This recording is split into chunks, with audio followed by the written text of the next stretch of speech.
오늘은 저가 여러분하고 같이 선교는 사랑입니다 라고 하는 말씀을 하고자 하는데요. 오늘 예배를 드리는데 굉장히 하나님이 굉장히 기뻐하세요.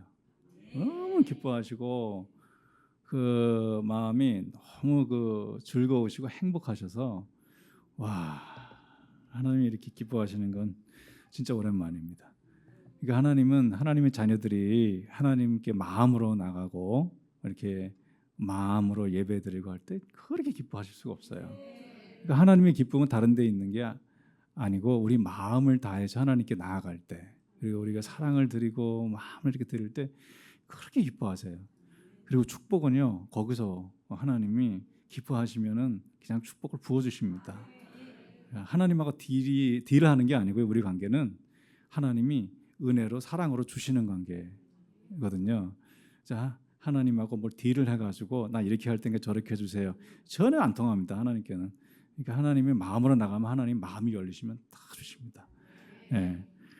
하나님께서 저희 가족을 20여 년 전에 파키스탄으로 부르셨는데 그 시편 16편 6절 말씀을 부르셨어요. 이 말씀을 주시면서 이 말씀 보면 내게 줄로 재워준 구역은 같이 한번 읽어볼까요? 굉장히 의미 있는, 저뿐만 아니라 여러분들 의미 있는 말씀이에요. 시작. 내게 줄로 재워준 구역은 아름다운 곳에 있으며 나의 기업이 실로 아름답도다. 이 말씀은 시편 다윗 왕이 쓴 노래예요. 노래인데 여기에 보면 하나님이 나에게 줄로 딱 재워주신 구역이 있다. 근데 그것이 너무 아름다운 기업이다 이렇게 말씀하시는데요. 그 에베소서에 보면 사도 바울이 하나님의 성도들, 에베소 성도들을 위해서 기도하시면서 지혜와 계시의 영을 너에게 주사 하나님을 알게 하시고 너의 마음을 밝히셔서 부르심의 소망이 무엇이며 또 기업의 영광이 풍성이 무엇인지, 그리고 믿는 자에게 베푸신 능력이 얼마나 큰지를 알게 해주시기를 원하노라 기도했거든요. 여기도 이제 그 기업에 대해서 나와요. 우리 성도들에게, 모든 자에게 기업을 주신 거죠. 우리가 태어날 때는 그냥 이거 다 받은 거예요. 부르심도 받은 거고 기업도 받은 거고 능력도 받은 거예요. 우리 성도의 삶은 이것을 누리는 삶이에요. 누리면 돼요. 잘 안 누려진다고요? 휴지 좀 갖다 주세요. 고마워. 저쪽에 해가지고 괜찮아. 그래가지고 모든 우리에게는 주어진 거기 때문에 그냥 받아 누리면 되는 거예요. 근데 괜히 우리가 이렇게 우리 평소에 우리 성도의 삶은 계속 누려가는, 더 풍성하게 누려가는, 더욱더 누리고 더욱더 경험하는 삶이 성도의 삶입니다. 뭐 이거 하고 저거 하고 뭐 어떤 율법을 지키고 이런 것이 아니고 그걸 누려가는 삶이에요. 더 누려가는 그런 저와 여러분들 되시기 바랍니다. 그래서 얼마나 좋은 말씀이에요. 파키스탄을 이제 저에게 기업으로 주셨다는 말씀을 주신 거예요. 그래서 기업을 주셨는데 저에게는 파키스탄이었다. 그래서 파키스탄으로 갔죠. 할렐루야. 근데 이제 기업을 주실 때 괜히 재지 마세요. 파키스탄은 별로 마음에 안 드는데 이거 좀 어려울 것 같은데, 이게 내가 인간의 계산을 가지고 이렇게 하면은 이건 내가 살겠다는 거거든요. 기업, 하나님이 그 은혜나 기업을 주신 것을 하나님의 힘으로 살겠다는 게 아니고 내가 판단해서 내가 원하는 것을 살겠다는 거예요. 그거는 성도의 삶이 아니에요. 그건 아담의 삶이지. 믿지 않는 사람이랑 똑같은 삶이에요. 자기 판단대로 살아가는 거. 그래서 저희들은 이제 파키스탄으로 갔어요. 2003년 3월 12일에 도착을 했죠. 그래서 이제 사진을 딱 찍은 거예요. 현지 복장을 입고. 그게 저와 저희 가족의 모습이었습니다. 근데 저기 큰 오른쪽에 있는 아이가 제 딸인데, 혜림이, 걔가 글쎄 아들을 낳았어요. 예. 아들을 낳으면서 저희 삶 속에 많은 좀 새로운 변화와 풍성함이 들어오기 시작했습니다. 기회가 되면 좀 더 나누겠습니다. 그것을 일단은 진도 나가고요. 근데 이제 저희들이 20여 년간 사역을 하고서 이제 광야 시간이라는 것을 지나게 됐어요. 20년 동안 많은 일이 있었죠. 하나님 많은 일도 하시고. 그런데 광야 시간이라고 하는 시간을 2020년에 코로나 왔잖아요. 그래서 코로나 때 사역을 떠나서 비자도 거절되고 하면서 한국에 머물면서 광야 시간을 그렇게 생각이 됐어요. 광야 시간 하면 여러분 무슨 생각을 하십니까? 광야. 가면 안 되는 곳 혹시 이런 생각 하십니까? 거기는 가면 엄청 겁나게 고생한다. 그러니 절대 가지 마라. 그런 생각 혹시 하시죠? 광야라는 말이 일단 없어요. 없는 게 많아요. 대부분 다 없어요. 필요한 게. 거기 쿠팡도 없어요. 거기 배달 안 해줘요. 그리고 거기는 먹을 게 없어요. 그리고 길도 없어요. 어디로 가야 될지 몰라요. 그게 이제 광야예요. 그러니까 한마디로 살기 참 겁나게 힘든 곳, 거의 살 수가 없는 곳이 광야예요. 근데 왜 이 광야로 하나님이 우리를 인도하실까? 영적인 광야를 말씀하는 거예요. 왜냐하면 광야 시간에는 볼 게 없어요. 볼 게 아무것도 안 보여요. 그러니까 뭐만 보냐면 하나님만 보게 되는 거예요. 그리고 의지할 게 아무것도 없어요. 그러니까 내가 내 힘으로 살 수 있는 힘이 있으면 그것을 의지해요. 돈이 있으면 돈을 의지하고, 무슨 권력이 있으면 권력을 의지하고, 그리고 쿠팡이 있으면 쿠팡을 의지해요. 근데 거기 쿠팡이 없단 말이에요. 먹을 게 없어요. 그럼 하나님께 기도해야 되잖아요. 하나님, 저 먹을 게 없어요. 여긴 쿠팡도 없어요. 하나님, 음식 배달도 안 돼요. 배달의 민족도 안 돼요. 그러니까 하나님께 직접 기도할 수밖에 없는 거예요. 그게 이제 광야 시간이란 말이죠. 왜 그렇게 하시느냐? 하나님하고 좀 가깝게 지내고 싶은 거예요. 나하고 집중을 해라는 거예요. 그러니까 우리가 보통 하나님께 집중하는 시간이 그렇게 많지 않을 수 있어요. 솔직히. 그죠? 보이는 게 많잖아요. 그리고 의지할 게 많고, 의지하는 것을 위해서 삶을 거의 헌신한단 말이죠. 그렇기 때문에 근데 그거를 이제 하나님이 자르세요. 그러니까 그거를 이제 우리하고 좀 멀어지게 하세요. 그러니까 하나님께 갈 수밖에 없는 거예요. 그래서 그런 시간을 통해서 하나님이 저희 삶 속에 변화를 가져오게 하시는 거죠. 그게 저에게는 그게 이제 저희 앞으로 삶이 어떻게 살아야 되느냐. 그리고 남아 있는 어떻게 보면 이제 50대 후반이죠. 50대 후반에서 60대로 넘어가는데 이게 60으로 넘어갈 때 굉장히 많은 변화가 있어요. 신체적으로도 그렇고 거의 대부분 50대까지는 피크란 말이죠. 근데 60으로 넘어가려고 그러면은 60대는 이제 하얀 길이에요. 어떤 그 커리어도 그렇고 어떤 그 수입 이런 것도 그렇고 재정적인 것도 그렇고 그 육체적인 그런 상태도 그렇고 다 그게 하얀 길입니다. 이제 그런데 어떻게 될지 모르는 거죠. 그러니까 하나님께서 어떤 계획이 있으신지를 들어야 되는 거예요. 그래서 이제 하나님께 집중을 하면서 배우기 시작을 했어요. 근데 그러면서 넘겨주실래요? 그러면서 이제 그때 어떤 사건이 터지냐면은 하나님이 저를 그런 새로운 하나님의 계획으로 인도하시려면은 내가 변화가 되어야 되는 거거든요. 그러니까 변화. 근데 사람은 변화를 싫어해요. 아니 변화가 잘 안 돼요. 그렇기 때문에 하나님이 광야 시간을 통해서 하나님께 집중하게 하시고 하나님을 깨닫게 하시고 그 다음에 변화를 가져오게 하세요. 그래서 광야 시간이 필요한 거예요. 내가 만약에 똑같은 삶을 산다. 20대나 30대나 40대나 50대나 아니 10살 때나 초등학교 유치원 때나 초등학교 때나 똑같은 삶을 산다. 그거는 아닌 거예요. 그죠? 그죠? 초등 때하고 중등 때하고 어떻게 같아요? 그죠? 아닌가? 유치원 때하고 초등하고 삶이 똑같으면 안 되잖아요. 그죠? 그리고 초딩하고 중딩하고 달라야 되고 중딩 고딩 달라야 되고 고딩 대딩도 달라야 되고 그리고 졸업해서 이제 삶을 달라야 되잖아요. 근데 그 어떻게 달라야 되는지 하나님의 계획이 있단 말이에요. 우리 삶의 그 각 계절마다. 근데 그거를 우리가 잘 모르고 살면은 인생을 잘못 살게 되는 거예요. 그걸 굉장히 중요한 그 마디마디마다 하나님의 그 계획을 듣고 그 계획 따라 잘 살아가야 되는 거죠. 그러기 위해서 광야 시간을 나한테 집중을 좀 해봐 이렇게 말씀하시는 거예요. 그게 광야 시간이에요. 저에게는 이제 그때 그런 광야 시간을 통해서 마음의 공간이 생겼어요.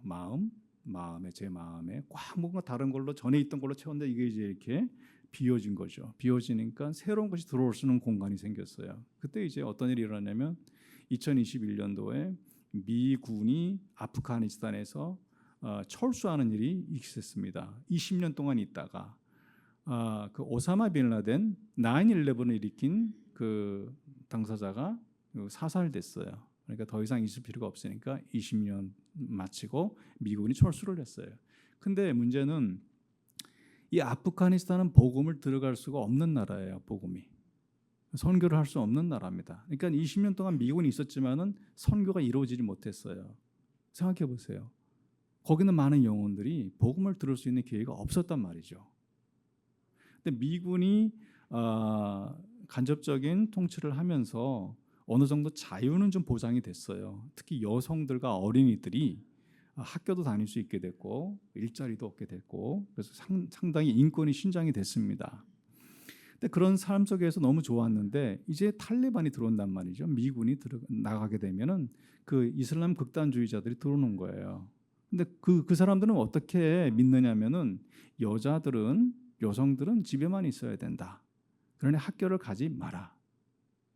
그래서 여성 학교를 전부 다 폐쇄를 시켜버리고 그리고 여성들이 시장을 나오거나 직장을 할 수가 없어요. 직장을 다 막아버리고 그리고 밖에 나오고 이렇게 경제 활동을 하려고 시장을 나오거나 그러면은 집에 들어가라고 멍둥이로 때려요.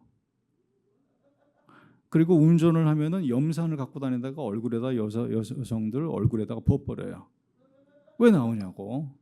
이게 이 탈레반들의 현실적인 삶이에요. 그러니 여기서 살 수가 없다. 도저히 살 수가 없다 해서 많이들 피난 나오게 된 겁니다. 그래서 파키스탄이 많이 들어왔어요.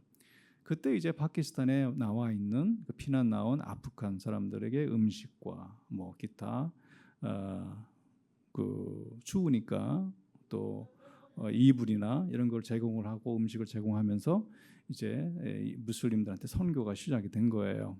난민 사역을. 그 중에 이제 일부는 또 예수님의 얘기도 듣고 마음이 열리고 그래서 뭐 양육도 받고 또 세례도 받게 되고 엄청 키가 크죠. 거인 같죠. 굉장히 큰 사람들이에요. 그런 사람들이 있어요. 아프간에. 그래서 이제 이렇게 무슬림들이 돌아오고 그 조금 전에 사진에 그 세례 사진 이전에는 가정에서 드리는 예배 드리는 모습이에요. 그 예배도 드리고 한 가정에 한 10명씩 나요 보통. 그러니까 한 가정에 10명이에요. 그러니까 5가정만 모이면 한 몇 명? 50명이에요. 그러니까 이게 아주 흐뭇한 일인 거죠. 그래서 많은 그 아프간 사람들이 복음을 듣게 되고 또 주님께 나오는 일이 있었어요. 그래서 이런 일을 하려고 하나님께서 이런 걸 허락하시는구나.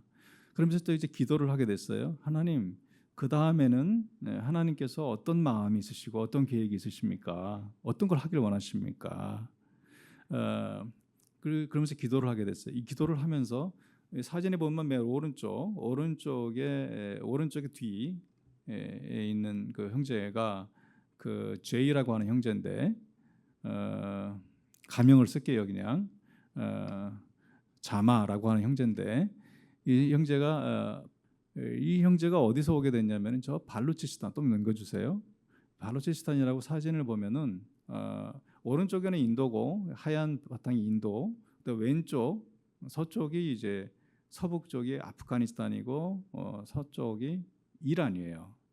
거기 이란과 아프가니스탄을 국경으로 하고 있는 큰 지역이 바루치스탄이라고 하는 파키스탄 주 중에 하나예요. 한반도의 한 1.5배 되는 큰 땅인데 여기에 발루치 사람들 중에 예수 믿는 사람이 하나도 없어요. 그리고 발루치스탄 교회가 하나도 없어요. 여긴 좀 험악한 겁니다. 겁나게 험악한 곳이에요. 여긴 분쟁 지역이고 외국인이 들어가지 못하는 지역이에요. 그 말이 달라요. 그리고 수백 년 동안 복음이 들어가지 않은 지역이란 말이죠. 근데 저 형제가 여기서 왔어요. 공식적인 자료가 없지만은 저 형제가 첫 번째 현지 이 지역에서 온 제자인 거죠. 예수님을 믿고. 근데 혼자 믿으니까 어떻겠어요? 굉장히 어렵단 말이죠. 너무 외롭다는 거죠. 그래서 기도하면서 이제 얘기를 나누는데 혼자 믿으니까 너무 외로워요. 예배도 못 드리고 또 자기가 사랑하는 자녀들이 있는데 자녀들한테 복음을 전하지도 못해요. 그리고 와이프한테도 아내한테도 복음을 전하지 못해요. 왜 그러냐 하면은 아직도 무슬림이잖아요. 가족들이. 근데 이 아내의 가족들이 혹시나 예수님을 믿게 됐다라는 얘기를 들으면은 가정을 해체할 수도 있어요. 당신은 예수님 믿었으니까 더 이상 우리 딸하고 못 살아. 쫓아낼 수 있단 말이죠. 그렇기 때문에 되게 조심스러운 거예요. 복음을 전하지도 못하고. 예수님을 믿는 거는 혹시나 알지 모르지만 이 여성분들이 눈치가 빠르잖아요. 뭔가 있는 것 같은데 얘기를 못하고 그러고 몇 년을 지나면서 너무 외로운 거예요. 그래서 도저히 못 살겠다 해서 외국에 이민을 가려고 그랬대요. 근데 하나님께 기도하는데 하나님이 이민을 가지 말고 이 땅에 발루치스탄 사람들 교회를 가정교회를 세워라 는 마음을 주셨대요. 그래서 자기가 포기하고 있으려고 하는데 자기 힘은 너무 없고 외롭고 어떻게 해야 될지도 모르니까 기도해 달라고 해서 우리가 발루치스탄 지도를 다 꺼내 왔더라고요. 그래서 거기다 손을 얹고 함께 기도하는 장면이에요. 자, 넘겨주세요. 열심히 기도했어요. 기도하고 난 다음에 이게 2021년 겨울의 일이에요. 21년 11월, 12월. 그리고 나서 1년이 지났어요. 그러니까 21년 다음에는 뭐예요? 22년이죠. 네, 넘겨주세요. 22년에 갑자기 무슨 일이 생기냐면 대홍수가 일어납니다. 이게 대홍수라고 하냐면 파키스탄의 국토의 3분의 1이 물에 잠겨요. 3분의 1. 그러니까 이거는 나라가 완전히 초토화가 된 거예요. 그리고 마비가 됐어요. 행정력이. 그리고 수많은 사람들이 수재민이 되고 사상자도 생기고 하는데 그거를 나라가 어떻게 하질 못해요. 자, 그런데 파키스탄은 그 외국에서 많이 갈 수 있는 나라가 아니에요. 좀 악명이 높아서 이렇게 구호 단체가 잘 안 가요, 파키스탄. 자, 그러는 중에 이 형제가 살고 있는 마을이 있는데 그 조그만 부족 마을 출신인데 거기에 372 가구가 있는 조그만 마을이에요. 근데 거기는 전기도 없고 길도 없고 그리고 예수님에 대해서 수백 년 동안 한 번도 들어본 적이 없는 마을입니다. 홍수가 내서 마을이 완전히 쑥대밭이 됐어요. 여기는 이제 집을 어떻게 짓냐면은 그 옛날 초가집 있죠, 초가집.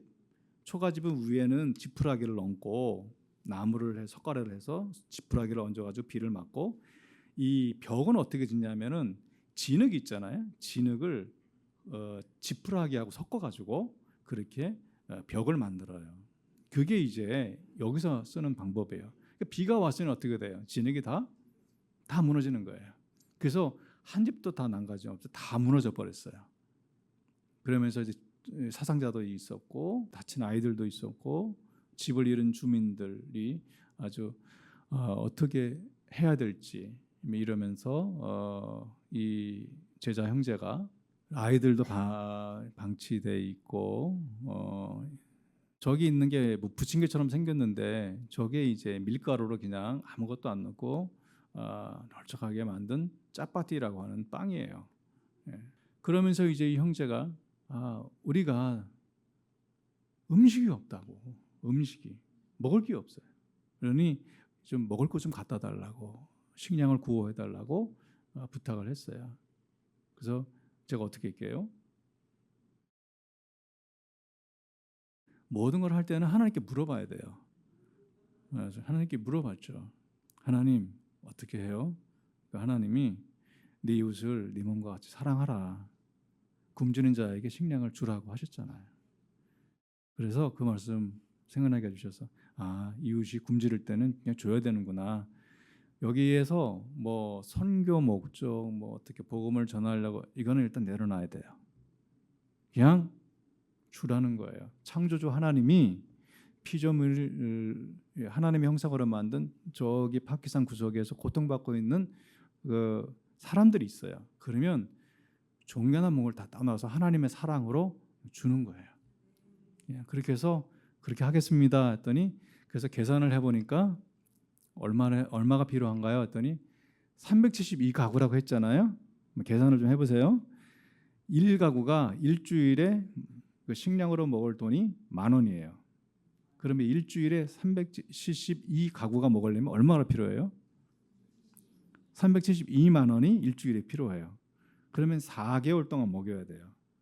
4개월 동안 먹이는 동안 자기들이 집을 짓는 거예요. 그래서 자기 가족들이 그 집에서 살 수 있도록. 그럼 얼마가 돼요? 4천만 원 정도인가요? 3, 4, 12. 한 그죠? 4주라고 생각하면 한 달이 12만 원. 4,800만 원? 그 정도 되나요? 잘 모르겠네. 저부터 계산을 잘 못해요. 그래서 일단은 그렇게 얘기해서 그래요? 하나님이 알아서 하시겠죠. 그리고 이제 이제 교회나 또 우리 친구들 또 후원하는 분들 교제하는 분들께 쭉 이제 소식을 전했어요. 그랬더니 이제 개인도 보내고 그리고 이제 어떤 부분은 같이 기도하고 한 주일 한 주간 음식을 보내겠다 해서 372만 원을 딱 보내줬어요. 이제 그렇게 근데 그분이 너무 감사한 게 부부가 이렇게 함께 기도하고 합력해서 한 것이 너무나 좋았대요. 의견이 다르잖아요. 재정에 대해서 의견이 좀 다를 수 있잖아요. 서로 이제 이혼하는 부부들이 많이 싸우고 이제 이혼하는 이유를 보니까 재정적인 문제 때문에 60% 이상이라고 그러더라고요. 그런데 그 부분은 이렇게 하나님 안에서 이렇게 다 하나가 된 거예요. 너무 감사하더라고요. 어쨌든 그렇게 해서 4개월을 먹였어요. 근데 거기가 어떤 지역이냐면요. 이게 이렇게 여기 송금으로 해결될 수 있는 곳이 아니에요. 여기가 어떠냐면 이렇게 틀어봐 주세요. 여기가 어떤 곳이냐면 very old flour mill, wheat flour mill. So the donkey is running this flour mill, and now you can see the wheat is 자, 질문이에요. 이게 뭔가요? the flour. So inside 예? the 곡식 wheat, 빠는 거. 예, 그걸 뭐라고 this 불러요? is a very ancient. 맷돌. 예, flour 맷돌이라고 그래요. They are 처음 using 봐요? the 예, 한국에서는 다 그냥 기계로 하잖아요. 전기 기계로. 그죠? 근데 우리나라 they 옛날에도 are using the very ancient 이런 materials 맷돌 like 큰 게 the flour 있어요. mills. 거기다 This 이제 is 그 벼 이삭이나 이런 걸 넣고 3,000 돌리면은 이렇게 and 가루가 되는 거예요. 4,000 그 years 맷돌이라고 ago, 해요. they are 이게 using 맷돌입니다. this 저 this 위에다가 kind of 밀을 넣고 flour 돌리면은 mill. 이렇게 당나귀가 계속 돌죠. 그러면 아래 밀가루가 나오는 거예요. 왜 이렇게 하냐? 왜 당나귀가 저렇게 힘들게 하루 종일 일 시키냐? 전기가 없어요. 전기가 없으니 저렇게 하는 거예요. 네. 넘겨주세요. 전기도 없고 길도 없고 그리고 여기는 또 학교도 없고 또 하나 화장실도 없어요. 네. 어떻게 그래서 화장실이 없대. 그래서 어떻게 화장실 없으면 어떻게 해결해? 그러니까 그냥 알아서 길에 가가지고 다 해결한대요. 그러니까 이런 데니까 여성분들이나 우리 그 아이들이나 굉장히 위생적으로 굉장히 취약한 거예요. 그래서 병도 많이 걸리고 그런 곳인데 여기에 또 학교가 없어요. 여기에 우리를 주님께서 열리게 해주신 거예요. 그런데 이제 그래서 여차여차해서 여기서 이제 우리가 오니까 어디서 왔냐고 또 물어봐요. 그래서 우리는 그 교회라고. 그러니까 교회가 또 뭐냐고 물어봐요. 교회는 무슨 유엔 기구냐? 여기는 정부도 안 오고 뭐 전혀 기지원도 안 하는데 어떻게 왔냐? 너무 고마워서 이 교회라고. 교회는 한 번도 못 들어본 거예요. 정부 유엔 뭐 기관이냐고 물어봐. 아니 교회는 예수님을 믿는 사람들이다. 그러니까 예수님은 또 뭐냐요? 예수님 무슨 사업가냐고 이렇게 돈을 많이 보내준 거 보니까 사업하시는 분이냐? 예수님이 사업도 하긴 하시죠. 예수님은 좀 스케일 크게 전 우주를 대상으로 사업을 하시는 큰 분이시라서 그렇긴 하지만 저는 하지만 그 정확한 답은 아니잖아요. 그래서 예수님은 하나님이 보내주신 구세주입니다. 이렇게 얘기를 하면서 이제 예수님을 복음을 전하게 된 거예요. 그러면서 이제 4개월이 끝나는 마지막에 잔치를 열고 예수 영화를 보여줬어요. 예수님에 대해서 들었으니까 또 궁금해하는 사람들이 있고 원하면 보십시오. 그리고 이제 우리는 4개월의 식량 구호 사역을 마감을 했어요. 감사드리면서.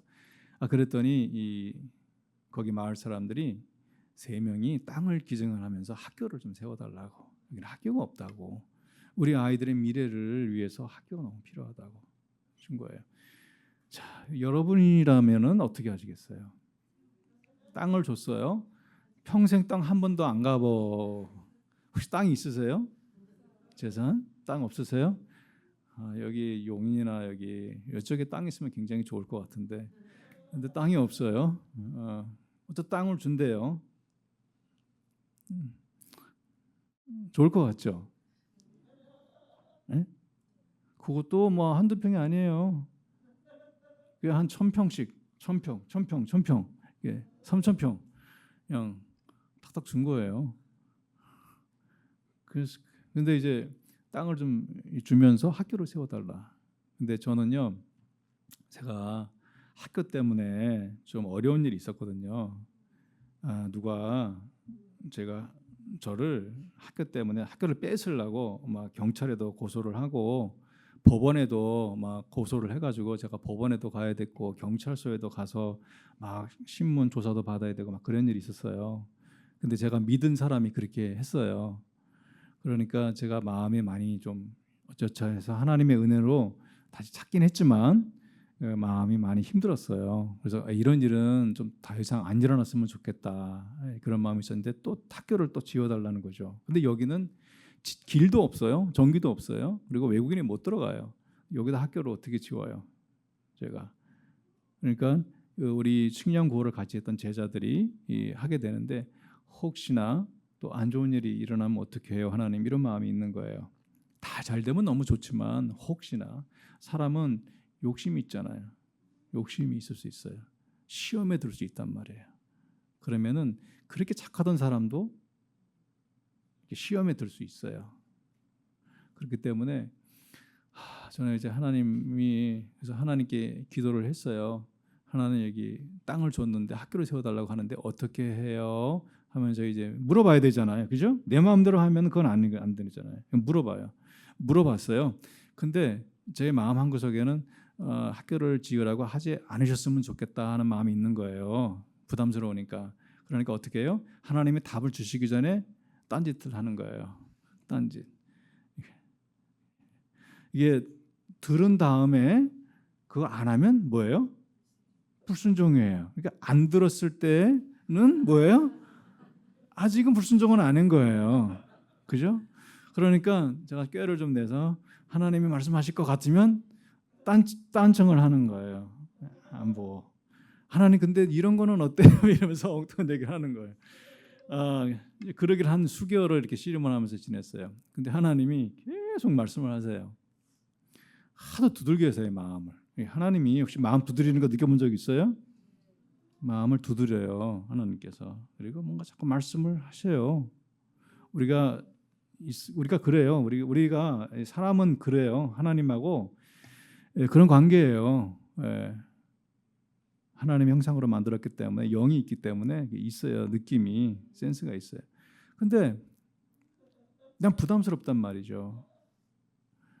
그래서 근데 하나님 자꾸 수개월을 몇 개월을 그렇게 하시니까 제가 도저히 이제 하나님을 외면할 수가 없는 거예요. 그래서 하나님, 그러면 왜 학교를 지으고 싶으세요? 왜? 그랬더니 하나님이 저기에 잃은 양이 너무 많아. 그 양들을 찾아야 돼.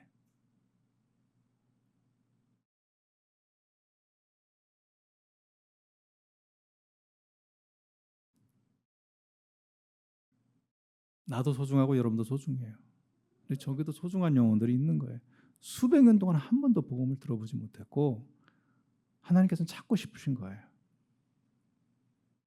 근데 하나님이 그 일을 하시려면 천군 천사를 보내셔서 할 수도 있죠. 환상도 보여주시고 천사가 나타나서 꿈도 보여주시고. 근데 하나님은 꼭 같이 하고 싶으셔요. 꼭 같이 하시려고 그래요. 제가 그 마음은 좀 알아요. 하나님이 왜 그러시는지. 하나님이 혼자 다 해버리면요, 그냥 우리가 그거를 느끼지를 못해요. 하나님하고 우리가 관계가 없어요. 한마디로 얘기하면. 근데 하나님은 우리와 같이 하면서 하나님하고 관계를 맺고 싶으신 거예요. 이런 과정 속에서 하나님하고 느껴지는 많은 관계, 기도, 말씀, 하나님이 보여주시는 느낌, 뭘 생각하시는지, 뭘 느끼시는지, 하나님 뜻이 무엇인지, 이거를 다 일일이 나하고 나누길 원하시고 같이 하길 원하시는 거예요. 근데 천군 천사 딱 보내주시면 끝이에요. 우리 지금 이 공기 만드는 과정에 우리가 같이 하고 있지 않죠. 그러니까 공기가 당연한 것으로 생각하죠. 그죠? 여기 과학자들이 있으신 공기가 만들어지잖아요. 근데 어떻게 만들어지는지 잘 아세요? 잘 모르죠. 관심이 없어요. 왜요? 내가 안 해봤으니까. 같이 안 해봤잖아요. 그러니까 하나님이 만드시거든요. 그건 안 해봤으니까 그냥 당연한 것으로 관심이 없어요. 당연한 것으로 주어지는 걸 알아요. 근데 이것은요, 이 일을 하나님 혼자 다 하시면은 그냥 당연한 것으로 생각한단 말이에요. 우리하고는 전혀 관계가 없어요. 그러길 원치 않으신단 말이에요. 그래서 같이 하자는 거예요, 하나님이. 왜? 우리를 사랑하시니까. 나하고 관계가 있으니까. 이게 하나님 마음이에요. 그래서 근데 이 말씀을 이제 하실 때 제가 마음이 울컥했어요. 아니, 울컥하는 게 아니라 뭐 눈물이 막 쏟아져요. 하나님 마음이 그러세요. 그래서 하겠습니다 하고 학교를 하게 됐어요. 넘겨주세요. 그래서 누르 학교가 개교가 됐어요. 금년 1월에 개교했어요. 누르라고 하는 말은 빛이라고 하는 말이에요. 빛, 예수님의 빛을 전하는 잃은 양을 찾는 학교. 넘겨주시고요. 누르 학교 전경에 흙으로 만든 학교예요. 교실 2개. 이게 70명이 들어왔어요. 근데 이제 1년이 지나면은 또 지금 있는 아이들이 2학년이 되고 또 1학년이 또 들어올 거란 말이에요. 70명 정도가. 그러면 다음에는 140명, 그다음에 210명 계속 늘어나는 금방 수백 명이 될 것 같아요. 어떻게 할 거냐고요? 몰라요, 저는. 이거 하나님이 하시는 거니까 하나님이 하시겠죠. 저는 그냥 하나님이 이렇게 그렇게 해주시면 하는 거고요. 그리고 심부름하시면 하는 거고 그래요. 이면 제가 제 일이 아니에요. 제가 걱정할 게 없어요. 수업 모습인데 밖에서 왜 수업하느냐 교실은 이 겨울 때예요. 이게 그러니까 1월, 2월 뭐 이럴 때거든요. 여기도 그 겨울이 되면 한 5도 안팎으로 떨어져요. 그러니까 춥게요, 안 춥게요? 추워요. 근데 그러면 실내에 들어가서 따뜻하게 있어야지 왜 밖에 나와서 그러느냐? 여기는 전기 없다고 그랬잖아요. 예? 안이 더 추울까요? 밖이 더 추울까요? 안이 더 추워요. 혹시 그런 거 경험 안 해보셨는지 모르겠지만 햇빛이 막 여기는 좀 이렇게 햇빛이 많은 나라란 말이죠. 그러니까 햇빛이 따뜻해요. 옛날에 우리 할머니 할아버지들이 그렇게 살았어요. 겨울 되면은 그 담벼락에 이렇게 나와가지고 햇빛 쬐면서 이렇게 가다가 꼬박꼬박 졸다가 막 그렇게 했어요. 왜 그러냐면 안이 추우니까 밖에 나와서 햇빛 쬐는 거예요. 이 사람들도 그런 거예요. 넘겨주세요. 자, 여기까지가 이제 파키스탄에서 하나님이 저와 함께 하셨던 또 일, 그리고 제가 느꼈던 걸 나눴고요. 그래서 이걸 나누는 이유는 이렇게 했다 이게 아니에요. 혹시 오해하시면 안 돼요. 하나님하고 이렇게 걷고 있습니다. 하나님의 마음이 이렇게 저는 느꼈습니다. 그리고 이렇게 하나님하고 하고 살고 있습니다. 이거예요. 내가 왜 파키스탄에 가느냐? 많은 분들이 궁금해해요. 한번 가봤더니 다시는 가고 싶지 않은 나라인데 왜 성교사님은 그냥 매년 가죠? 거기가 좋아서요? 사실 저도 안 좋아요. 그래 좋은 나라는 아니에요. 살기에 어려운 나라예요. 근데 왜 가느냐? 친구 대신 예수님이 자꾸 가자는데 어떻게 해요? 예? 여러분들도 친구 있잖아요. 친구가 어디 가재? 그러면 가요, 안 가요? 진짜 친한 친구면 가죠. 왜요? 친구가 좋으니까. 가면 고생을 해요. 그래도 가요, 안 가요? 가요. 왜요? 친구가 중요해요. 더 좋으니까. 선교지에 왜 가요? 뭐 상급 받으러 가요? 뭐 해가지고 열심히 해가지고 천국 나중에 뭐 이렇게 하나님 칭찬 받으러 가요? 자, 그런 거 하나도 없어요. 그러니까 예수님이 가자고 하시니까. 예수님이 저희 친구거든요. 그래서 가는 거예요. 예수님이 우리를 친구라고 부르셨어요. 이 말은요, 굉장히 친밀한 말씀이에요. 내가 너를 구원한 구세주야 이게 아니고요. 넌 나의 친구야. 이 말씀은요, 예수님의 마음을 나눠준 사람이란 말이에요. 마음을 나누는 사람이 친구예요. 근데 예수님은 우리를 대하실 때 처음에는 구세주시죠. 우리를 죄에서 구원하시죠. 근데 맨날 구세주로만 계신 게 아니에요. 계속 구세주 계시겠지만은 한 단계 더 예수님의 마음을 나눠주길 원하세요. 맨날 죄 얘기만 하고 그러지 않는단 말이에요. 맨날 예수님께 나오면 주님 저 죄 졌어요. 용서해 주세요. 그리고 끝. 얼마나 재미없겠어요. 예수님이 그 일을 위해서 오셨어요. 십자가에 죽으셨어요. 우리 구원하러. 근데 그렇게 하려고 십자가에 죽으신 거예요? 그 다음으로 넘어가야죠. 뭐예요? 마음을 나누는 친구가 돼야죠. 그죠? 예수님 마음이 뭔지, 그리고 나의 마음은 어떤지. 예수님하고 그거를 이 세상에서, 교회에서, 또 세상에 나가서 살면서 세상 속에서 하나님 마음이 뭔지, 하나님 어떤 계획이 있으신지, 나를 향해서 그 품으신 계획이 뭔지, 뭘 같이 하고 싶으신지 그걸 나눠야 될 거 아니에요. 그걸 나눠가는 게 우리 성도의 삶이에요. 우리가. 그래서 저는 그게 파키스탄인 거예요. 지금까지는. 모르겠어요. 앞으로는 파키스탄이 아닐 수도 있어요. 근데 지금까지는 파키스탄이에요. 그래서 파키스탄 가는 거예요. 제가 파키스탄이 좋아가지고 갈 데가 없어가지고 파키스탄에 가는 줄로 오해하지 마세요. 저 파키스탄이 좋아서 가는 것도 아니고 갈 데가 없어서 파키스탄 가는 거 아니에요.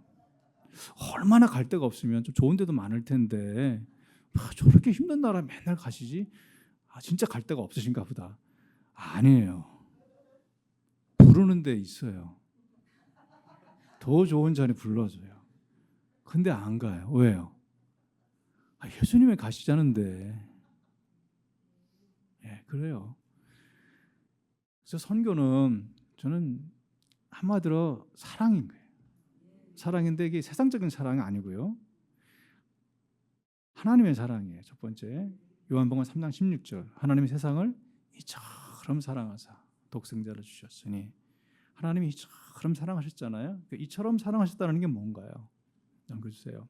우리 140여 년 전에 선교사님들이 오셨잖아요. 한국에요. 140여 년 조선시대 때. 그때 미국 선교사님 중에 언더우드 선교사님이 있어요. 이분이 세운 대학이 연세대학교. 이분이 세운 병원이 세브란스 병원. 몰라요? 예, 알았죠. 연세대 꼭 가세요. 예. 근데 이분이 이제 이 언더우드 선교사님의 사모님이 있었어요. 그 사모님이 그 조선에서 경험한 것을 쓴 책이 조선 견문록이라고 하는 책이에요. 물론 영어로 썼죠. 근데 여기에 이제 어떤 말이 나오냐면은 이런 말이 나와요. 선교사의 어린애들 중에 천국에 가 있는 아이들이 참 무척 많다. 그래서 조선은 천국으로 들어가는 관문과 같다. 관문은 이제 입구를 말하는 거예요. 천문으로 들어가는 천국으로 들어가는 입구인 것 같다. 이렇게 말을 했어요. 근데 이 말이 이분이 만들어낸 얘기가 아니라 그 당시에 선교사님들이 다 그렇게 얘기했대요. 조선은 우리 천국으로 들어가는 입구야. 죽을 각오하고 들어가는 거예요. 그리고 자기 자녀들, 아이들이 조선에서 죽을 수도 있어. 그리고 죽기도 하고요. 그러면서 온 거예요, 한국에. 그리고 사는 거예요. 많은 선교사들이 죽었고 자녀들이 죽었어요, 아이들이. 땅에 묻히면서. 그렇게 한국에 있었어요. 왜 그랬을까요? 상급 받으러 천국에 가면 뭐 하나님이 칭찬해 주시니까 글쎄요. 저는 그렇게 생각 안 해요. 이건 계산이잖아요, 계산. 딜이잖아요. 이렇게 해주니까 저렇게 해주세요. 하나님은 그게 아니라니까요. 이분들이 그냥 사랑하니까 온 거예요. 하나님 사랑하니까 온 겁니다. 딜을 갖고 온 게 아니에요. 하나님 사랑하니까 왔고요. 그렇게 살았어요. 그래서 그게 하나님의 사랑이에요. 그 하나님의 사랑에 감복받아서 온 거예요. 근데 여기서 참 중요한 게 있어요. 이거는 진짜 멋진 어떤 러브 스토리예요. 그죠? 근데 나하고는 진짜 나의 마음 깊이까지는 안 와닿을 수 있어요. 너무 아름다워. 너무 감명스러워요. 감동도 되고 눈물도 나요. 그런데 여기서 끝나면 안 돼요. 왜냐하면은 이게 진짜 내 삶 속에 영향이 되고 진짜 역사를 하려면요. 이 말씀을 들어야 돼요. 신명기 6장 4절에서 7절 같이 읽을게요. 시작. 이스라엘아 들으라. 우리 하나님 여호와는 오직 하나의 여호와시니 너는 마음을 다하고 성품을 다하고 힘을 다하여 네 하나님 여호와를 사랑하라. 오늘날 내가 네게 명하는 이 말씀을 너는 마음에 새기고 네 자녀에게 부지런히 가르치며 집에 앉았을 때든지 길을 갈 때든지 누워 있을 때든지 일어날 때든지 이 말씀을 강론할 것이며. 아멘. 이스라엘에 들으라. 이게 이제 히브리 말로 쉐마 이스라엘이라고 해요. 그래서 쉐마 이스라엘이라고 하는 말씀이라고 보통 그래요. 유대인들은 그렇게 이 말씀을 그렇게 이해해요. 이 말씀은 하나님이 하나님의 백성에게 주시는 진짜 마음에 있는 말씀이에요. 이게 이 말씀이에요. 진짜 하나님이 뭘 원하시는지, 하나님의 마음에 있는 거, 우리를 향한 마음에 있는 그게 무엇인지 그 마음이 표현하신 말씀이에요. 쉐마 이스라엘, 아도나이 여호와누, 아도나이 아핫. 우리 하나님 여호와는 오직 하나인 하나님이시니. 이것을 마음에 새기고 보면요, 마음을 다하고 성품을 다하고 힘을 다하여 하나님을 사랑하라. 근데 좀 부담스러워요. 혹시 이 말씀을 적을 때 부담스러우실 수가 있을지 몰라요. 마음을 다하고 성품을 다하고 힘도 다하여 하나님을 사랑하라. 왜 내가 그렇게 사랑해야 돼? 그렇게 사랑해 본 적이 없는데. 하나님은 나에게는 축복을 주시고 나에게 은혜를 주시고 그런 하나님이지, 내가 하나님을 그렇게 다 해서 사랑을 해야 돼? 꼭? 예수님 믿으면 복을 받고 교회에서 은혜 받고 좀 위로도 받고, 그리고 참 이 얼마나 험난한 세상이에요. 여기서 위로 힘들고 어려울 때마다 교회에서 위로받고 하나님의 사랑으로 격려받고 그렇게 사는 게 그리스도인의 삶 아니에요? 근데 다 해서 사랑하래요, 하나님을. 이거는 별로 안 좋아하지 않는 거예요, 우리 마음이. 혹시 부담스러울 수 있어요. 근데 너무나 오해하는 거예요, 우리 하나님을. 이 말씀은요, 우리 축복 중에 축복이에요. 엄청난 축복이에요, 이 말씀이요. 왜 그런지 잠깐 말씀을 드릴게요. 여기 보면은 네 자녀에게 부지런히 가르치라고 했잖아요. 이게 축복인 거예요. 우리가 가장 소중하게 생각하는 게 뭐예요? 이 땅에서 자녀죠. 자녀만큼 우리가 소중하게 생각하는 존재가 없어요. 근데 그 자녀한테 가장 소중한 것을 말하게 돼 있어요. 가르치게 돼 있어요. 근데 그거를 가르치래요. 뭘 가르치라고? 하나님 사랑하는 걸 가르치래요. 가장 소중한 사람에게 가장 소중한 것을 주는 거예요, 지금. 이게 쉐마 이스라엘이에요. 자, 넘겨보세요. 여기다 한번 자기 이름을 넣고 한번 읽어볼게요. 시작. 인영아 들으라.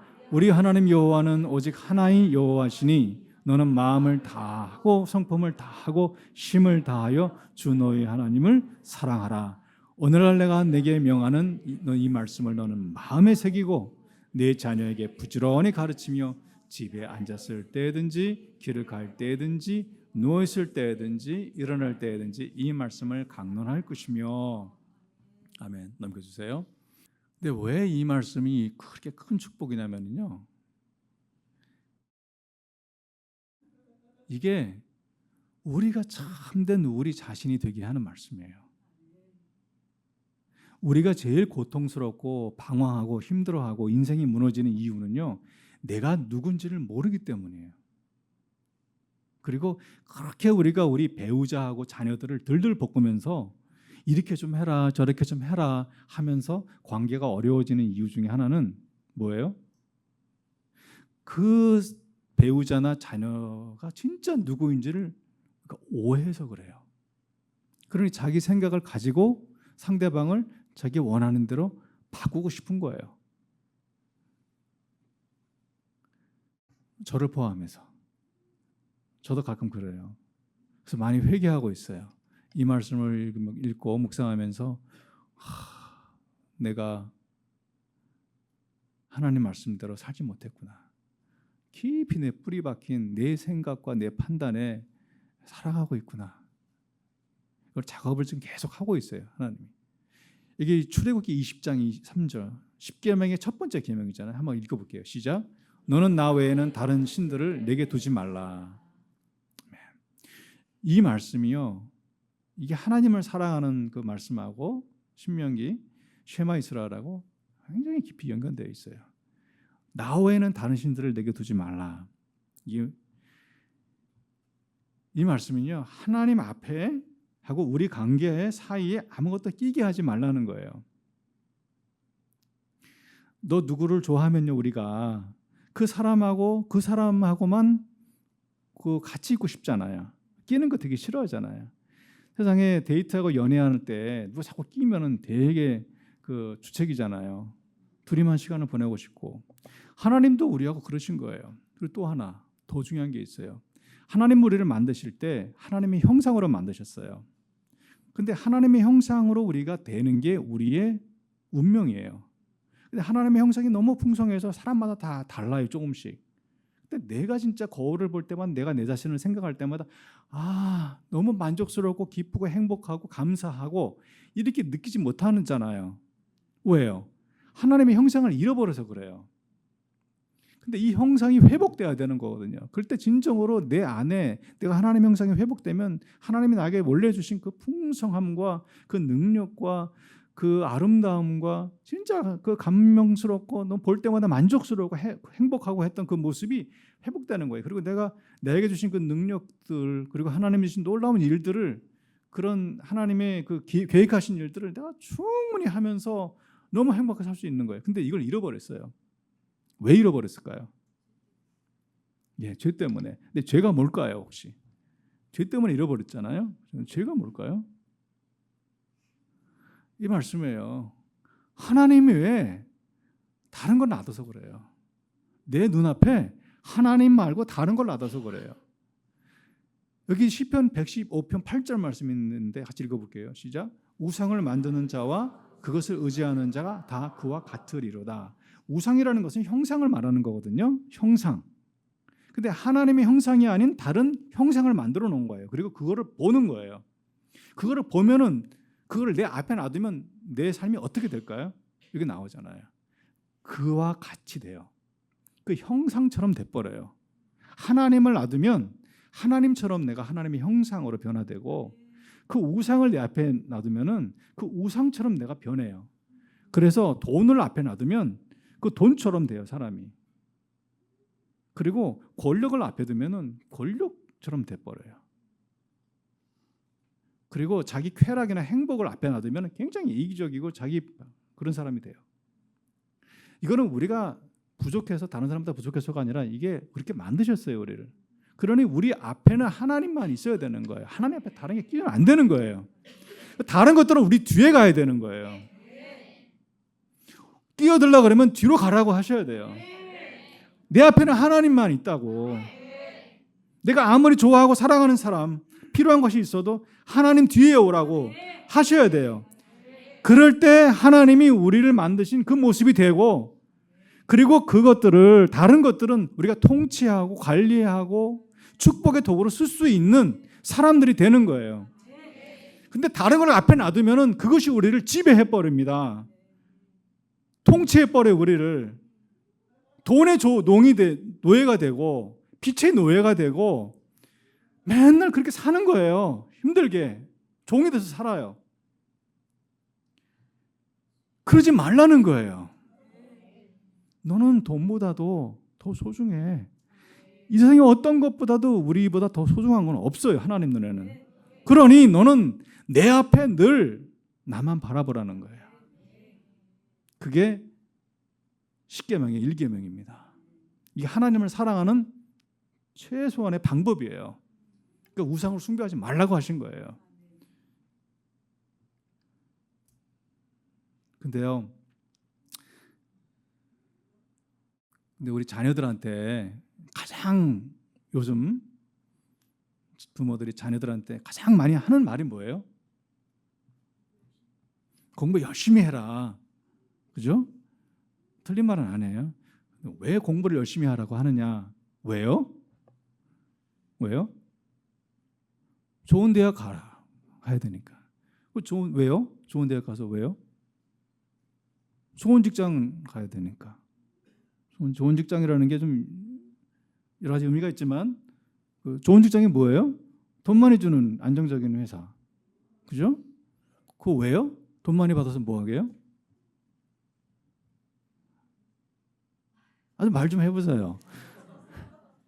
안정적으로 살고 또 돈이 좀 많아야 안정적으로도 살고 또 자기 행복을 추구할 수 있는 게 되잖아요. 돈이 파워가 있잖아요. 아니, 하나님 아닙니다. 돈 파워가 없습니다. 죄송합니다. 이게 거짓말이에요. 돈에는요 파워가 없습니다. 이거 세상의 가치관이 우리를 속이고 있어요. 마귀가. 돈 자체는요 아무 권세와 능력이 없습니다. 사람들이 돈한테 권력을 주니까 있는 거예요. 그럴 때 그 사람 삶은 돈이 다스리는 거예요. 돈은 그냥 돈인 것뿐이에요. 우리가 다스리도록 하나님이 우리한테 맡긴 거예요. 그러니까 돈의 지배를 받을 거냐, 돈을 다스리며 살 거냐는 여러분들이 결정하셔야 돼요. 하나님 앞에. 하나님의 원래 의도는 그렇단 말이에요. 돈은 피조물로 우리가 지배하고 정복하고 다스리라고 그렇게 주신 거예요. 그러니까 숭배하면 안 됩니다. 근데 자녀들한테 근데 뭘 가르쳐요? 그거 돈이잖아요. 돈 있으면 행복하게 살 수 있으니까. 그렇잖아요. 결론적으로. 하지만 자기 행복을 가르치는 거예요. 자기 행복을 위해서 돈이 필요하다.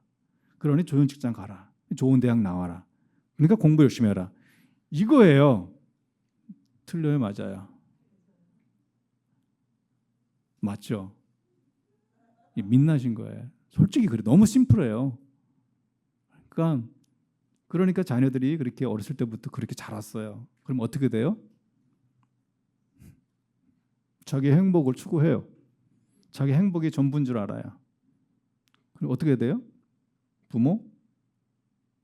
부모도 무시해요. 하나님도 무시해요. 교회도 무시해요. 자기 행복이 최고예요. 결혼, 자기 행복을 방해하는 것 같으니까 자기가 계산하는 거죠. 결혼도 안 해요. 동거만 해요. 애도 안 낳아요. 왜냐하면 자기 행복을 극대화해야 되니까. 이게 MZ세대의 세거잖아요. 왜 굳이 결혼을? 왜 굳이? 나는 내가 편하게 행복하게 살면 그만이지.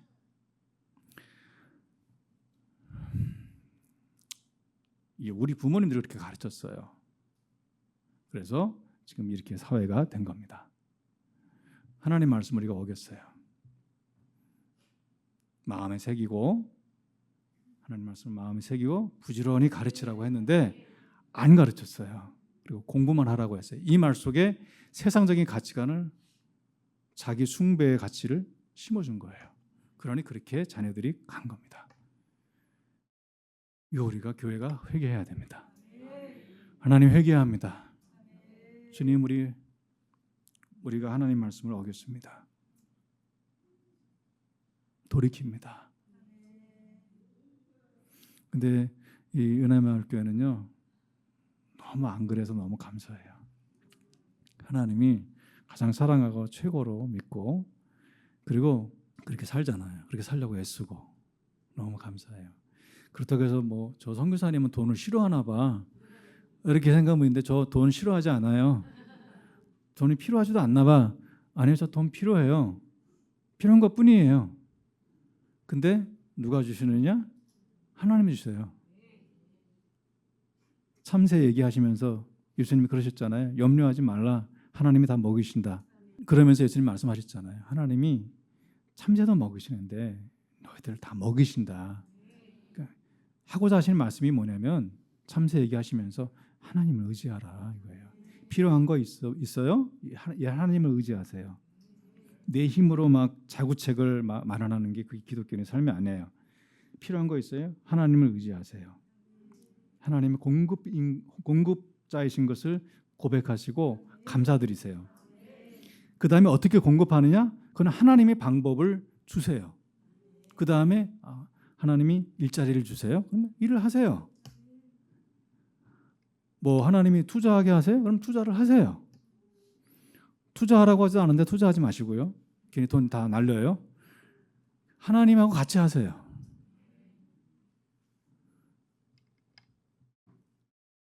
이게 예수님이 가르쳐 주신 참새의 믿음이잖아요. 믿음. 참새 봐라. 나를 믿어라. 네. 우리 마태복음 6장 25절 33절 같이 읽을게요. 시작. 내가 너에게 이르노니 목숨을 위하여 무엇을 먹을까 무엇을 마실까 몸을 위하여 무엇을 입을까 염려하지 말라. 너희는 먼저 그의 나라와 그의 의를 구하라. 그리하면 이 모든 것을 너에게 더하시리라. 예, 여기서 주님께서 그 하나님 신뢰하라고 염려가 생길 때 하나님 신뢰하라고 말씀하시는 거예요. 염려한다라는 것은 내가 하려고 하는 거거든요. 내가. 그러니까 하나님 없이 내가 하려고 할 때 염려가 생겨요. 근데 어떤 인간도요. 이 세상에서 자기를 스스로 하나님 노릇하면서 먹일 수 있는 사람은 한 사람도 없습니다. 아무리 능력이 탁월해도 그거 할 수 없어요. 혹시 물질적으로 좀 잘할 수 있는 사람이 있을지라도 심리적으로 또 감정적으로 관계적으로 다 성공적으로 살 수 있는 사람이 한 명도 없어요. 그건 하나님만 하실 수 있어요. 그러니 하나님을 의지하라는 거예요. 염려가 생길 때마다 하나님이 해주시죠. 하나님이 공급해 주시면 믿습니다. 하나님하고 같이 하나님 의지하면서 사시기 바랍니다. 그걸 하나님께서 한마디로 예수님께서 너희는 먼저 그의 나라와 그의 의를 구하라고 하신 말씀을 담겨주셨어요. 이거는요. 그의 나라와 그의 의. 그러면 무슨 뭐 선교지에 가서 사역을 해야 되고 이런 개념으로 생각을 하시는 경향이 있는데 그렇지 않아요. 그의 나라는 뭐예요? 하나님의 통치거든요. 여기서 내 삶 속에서 하나님의 다스리심과 그분의 나라를 추구하라는 거예요. 하나님의 말씀이 이루어질 때 순종하고 하나님이 다스리실 때 어떤 일이 일어나는지 그것을 순종하면서 함께 하나님하고 작업을 하라는 거예요. 그게 하나님의 나라를 구하라는 거예요. 여기서 내 삶의 현장에서 쉽지 않죠. 어렵죠. 어려우니까 하라고 하시는 거예요. 쉬우면 하라고 안 하세요. 왜 어려울까요? 많은 성도님들이 착각하는 분들이 있어요. 그러니까 하나님 믿으면은 예수님 믿고 사랑하면은 하나님 알아서 다 해주시겠지. 전혀 어려움이 없겠지. 맞아요. 천국에서는 그렇게 됩니다. 근데 이 땅에서는 그렇게 안 돼요. 왜 그럴까요? 이 세상 시스템은요. 하나님의 시스템이 아니에요. 다시 말하면 하나님의 나라가 아니에요. 하나님의 나라라는 것은 하나님의 원칙과 그분의 뜻대로 이게 시스템이 굴러가는 게 하나님의 나라예요. 근데 이 세상은 어떤 시스템이에요? 영적으로 말하면 이제 사탄 뭐 이렇게 그렇게 그렇죠? 그렇죠? 나는 그 말하기도 싫은데 근데 그 양반 그렇죠? 그 양반이 열심히 일을 해가지고 뭔가 말을 만들어냈어요. 근데 그 시스템 안에는 누군가 만들었단 말이죠. 누가 만들었을까요? 이 경제 시스템, 이 노동 시스템, 비즈니스 시스템 누가 만들었을까요? 하나님이 만들었어요? 뭐 누가 만들었을 거 아니에요. 근데 그 사람이 어떤 마음을 가지고 만들었을까요? 어떤 동기로, 어떤 원칙을 가지고 만들었을까요? 이 돈, 화폐, 뭐 지금 그죠? 이자가 너무 비싸가지고 너무 고통스럽잖아요. 이거를 지금 조작하는 사람들 시스템이 있을 거 아니에요. 누가 그렇게 하나요? 하나님이 하나요? 사람들이 그렇게 해요. 근데 그 사람들이 마음속에 어떤 마인드를 어떤 동기를 가지고 그 일을 하나요? 하나님의 원칙이 아닌 거예요. 그 시스템을 운영하면서 그 시스템에서 이득을 보는 사람들이 있단 말이죠. 그 만든 사람들이 자기 이권을 위해서 만든 거겠죠. 그죠? 기득권을 유지하고 더 확장하기 위해서. 그리고 그 배후에는 또 그 사람의 그런 탐욕을 교묘하게 이용하면서 하는 영적인 세력도 있죠. 그러니까 그 예수님이 그래서 이 세상이 세상에 속한 것이라고 그랬잖아요. 세상에 속한 것. 마귀에 속한 것. 마귀가 세상의 왕이라고 그러셨잖아요. 마귀에게 능력이 있다라는 얘기가 아니고요. 마귀가 그런 거를 잘한다고요. 사람들이 그 탐욕과 그것을 부추기면 따라가요. 그렇게. 하니까 또 잘 되니까. 잘 된다라는 건 여기서 축복됐다는 얘기가 아니라 돈을 버니까. 그 지혜가 있거든요. 그쪽에. 그러니까 이 세상에 근데 우리는 하나님의 나라 시스템을 가지고 살잖아요. 너무 착하게, 너무 의롭게. 근데 세상에 딱 들어가면은 이게 시스템이 그쪽으로 돌아가기 때문에 우리하고 안 맞아요, 이게. 그러니 질 수밖에 없어요. 왜냐면 우리는 권력이 없잖아요. 여러분이 만약에 대통령이면은 여러분 이기시죠. 그죠? 그리고 은행장이시면 여러분 이기시죠. 그리고 엄청난 자본, 금융 자본가시라면 여러분들이 다 갖고 있으니까 이기시죠. 근데 여러분 그렇지 않잖아요. 그러니까 못 이기는 거예요. 그 시스템을 그쪽에서 조작을 하니까. 그럼 우리는 어떻게 해야 돼요? 맨날 그럼 우리가 가난하게 살아야 돼요? 힘들게 이렇게 겨우 우리의 노동을, 우리의 커리어를, 우리의 지식과 그 경험을 주고 그 월급으로 받아먹고 사는 거잖아요. 그죠? 그렇게 살아야 돼요? 하나님이 그러라 하시면 그렇게 하셔야 돼요. 근데 거기에 종이 돼서 살지 말라고요. 우린 종이 아니에요. 하나님이 임시적으로 그 시스템의 한 분야에서 하나님이 우리 필요를 공급하시기 위해서 거기에 놔두신 거예요. 그러니까 우리는 하나님 보고 일하는 거예요. 이게 하나님이 우리를 공급하시는구나 하고 믿고 그렇게 사는 겁니다. 우리가 월급 주는 사람의 종이 아닙니다. 그리고 하나님이 사업을 하게 하시면은 그만큼 우리가 준비됐기 때문에 이제는 내가 너를 부를 창출하는 사람으로 너를 쓰겠다. 그러면 또 새로운 레벨로 올라가는 거죠. 이 세상에서 부를 창출하는 게 얼마나 능력이 필요하겠습니까? 그 시스템을 이겨야 되면서 앞서 나가야 되니까요. 근데 우리 하나님은 그렇게 할 수 있는 분이십니다. 저는 없어요. 그러니까 제가 이렇게 말은 하지만 제가 그렇게 할 수 있다고 말하는 게 아닙니다. 목사님 말씀하는 거 보니까, 성사님 말씀하는 거 보니까 하나님이 그런 것 같지 않은데요. 저는 그렇게 할 수 있는 역량이 없어요. 그냥 하나님 말씀을 전하는 거고 그거 능력은 하나님께 받으시면 되는 거예요. 부를 얻을 능력을 하나님이 주십니다. 왜 선교지 얘기하다가 왜 자꾸 돈 얘기를 하느냐? 여러분들이 사회에서 생활하는 게 다 경제 활동이잖아요. 근데 이 경제 활동 영역에 하나님의 나라가 임해야 되기 때문에 그래요. 최소한의 한국 사회의 경제 시스템 전체를 바꾸지 못하더라도 내가 속해 있는 혹은 내 삶에 있는 그 영역에서만이라도 내가 예수님이 나를 다스리시고 내가 하나님을 신뢰하며 사는 것을 경험해 가야 되는 거예요. 그래야지 진정으로 이게 그리스도인의 삶이 내가 살아가는 거예요. 하나님 그렇게 하실 수 있고 그렇게 하시는 분이십니다. 할렐루야. 그 하나님이 마지막 말씀인데요. 축복에 대해서 우리에게 진짜 말씀해 주고 싶으세요. 예배를 드리는데 하나님이 얼마나 우리를 축복하길 원하시는지, 축복하고 싶어 하시는지 마음이 너무 이제 이렇게 감동 있게 다가왔습니다. 왜냐하면 여러분들 하나님이 축복을 하고 싶어서 너무너무 간절하게 준비되신 분이에요. 축복하고 싶어 하세요. 왜냐하면 하나님 자체가 축복이에요. 근데 여기서 말하는 축복이라는 거요, 혹시 오해하시면 안 돼요. 세상에서 말하는 축복 좀 달라요. 세상에서 말하는 축복은 너무 작고요, 축복보다 더 커요. 첫 번째로 하나님은 축복하시는 분이세요.